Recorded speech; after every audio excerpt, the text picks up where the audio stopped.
Neoclassical art emerged in the 1760s and was popular throughout Europe and North America until the 1850s. Breaking away from the emotionally charged Baroque style of previous years, neoclassical artists would look back to the classical style of art. Neoclassical art can sometimes appear cold and unemotional, but in fact, some of the most popular neoclassical themes were emotional subjects like patriotism, sacrifice, and courage.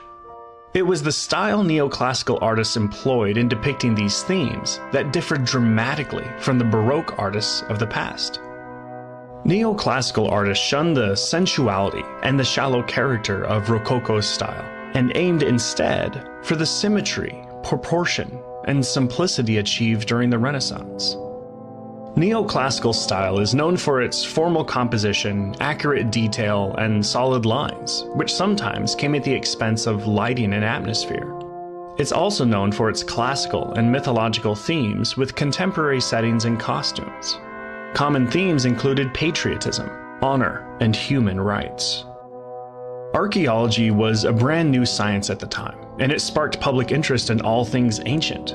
The discovery of ruins of ancient cities like Pompeii gave modern viewers the opportunity to see ancient art for themselves. Simplicity and subtle grandeur marked the art of these ancient cultures, and with its rediscovery, it quickly came back into vogue. Both artists and the public at large were captivated by the classical style of Greco-Roman art. Johann Winckelmann, the father of archaeology, considered the idealized style of ancient art, Greek in particular, a beauty more perfect than nature. Winckelmann actually appealed to artists of his time to copy ancient style, which he described as timeless and ideal. Neoclassical artists did not need to be persuaded, and even competed amongst themselves to produce the best imitations of Greco-Roman style. Both Greek and Roman styles inspired imitations throughout the neoclassical period. However, since far more examples of Roman sculpture remained, this style with the sculptors of the day. Many sculptors actually insisted that their subjects wear Roman-style clothing to capture the essence of Roman style. Despite their idealization of the Roman aesthetic, neoclassical artists depicted the flaws of their subjects as ancient Greco-Roman artists would never do. Greco-Roman artists valued ideal looks and form as opposed to realism, but neoclassical artists tended to make some allowances in that respect. One of the leading sculptors of this age, Jean-Antoine Houdon, created a statue of George Washington. Fortunately, he did not depict the president wearing a Roman toga or sporting a Greek godlike physique. The statue can be seen today in Virginia State Capitol's Rotunda. In another sculpture, called Psyche Revived by Cupid's Kiss, a well-known sculptor named Antonio Canova depicts a scene from Apuleius's Metamorphosis. The scene shown in the sculpture is the moment of Psyche's death after she disobeys Cupid's mother Venus by opening a flask.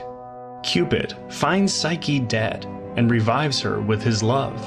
This work's classical inspiration, fine detail, and mixture of realism and idealism are characteristic of the neoclassical period. In the large-scale painting, The Oath of the Horatii, Jacques-Louis David, who is considered one of the most important artists of the neoclassical era, modeled his soldiers on the lines of the ideal Greek warrior represented in so many classical works. The focus was, once again, on the ideal human form. David was immensely impressed with the ancient art uncovered at Pompeii, and his work clearly reflected this. In literature and social tradition, the neoclassical movement can be described as an offshoot of the Age of Enlightenment, which began in the late 17th century. Philosophers and political writers like Voltaire and Rousseau spread the new philosophies of the Enlightenment regarding science, morality, government, and basic human rights. Enlightenment age thinkers wanted to stop blindly following traditions and age-old practices, and valued reason and individualism above all else. These ideas sparked revolutions around the world, and both the French Revolution and the Industrial Revolution took place during this tumultuous and radical time. The neoclassical movement swept through the architectural world as well. The Arc de Triomphe, one of the most easily recognized structures in the world, is a classic example of how the Roman Empire's architecture was imitated by neoclassical architects. Typically, the neoclassical architect was likely to focus on simple geometric forms, while ensuring that buildings' proportions were of a grand scale. Modern-day examples of neoclassical architecture stretch across continents to include the White House in Washington, D.C. The neoclassical movement spread all over the world to some degree.